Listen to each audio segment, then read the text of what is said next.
नमस्कार मित्रमैत्रीण, कसे आहात तुम्ही? नक्की स्वस्त आणि मस्त असाल.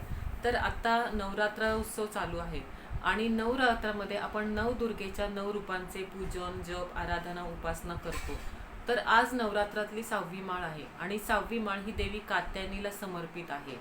फार पूर्वी कात्यायन नावाचे एक ऋषी होते आणि त्यांनी भगवती देवीची कठोर तपस्या केली आणि त्यांची अशी इच्छा होती की भगवती देवीने आपल्या घरामध्ये कन्या रूपात यावे.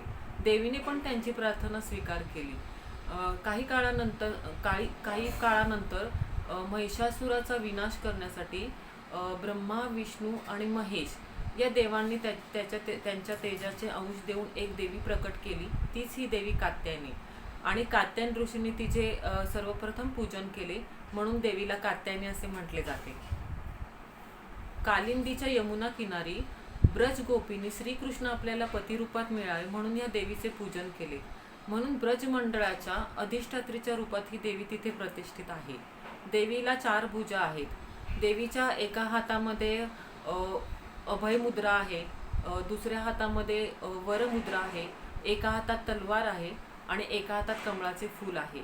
या दिवशी साधकाचे मन हे आज्ञाचक्रात स्थिर असते. आपल्या शरीराची सप्तचक्रे आहेत, त्यात आज्ञाचक्राचे योग साधनेत खूप महत्त्व आहे. देवीला आज फुलं, परत अक्षता, हळद कुंकू आणि मध समर्पित केला जातो. देवीला मालपुव्याचा नैवेद्य आज दाखवला जातो. आणि या देवीचा मंत्र असा आहे, ओम ऐं ह्रीं क्लीं कात्यायने नमः असा देवीचा मंत्र आहे. ही देवी अतिशय तेजस्वी आहे आणि ह्या देवीच्या उपासनेने माणसाचे दुःख, परत त्याचा त्रास आयुष्यातला, परत त्याचा संताप, याचं सगळ्याचं शमन होतं. तर ह्या देवीची, कात्यायनी देवीची उपासना आणि प्रार्थना करून मी आज देवीला अशी प्रार्थना करते की तुझ्या भक्तांना तू दुःखमुक्त, संकटमुक्त कर आणि त्यांना तुझे आशीर्वाद दे. नमस्कार.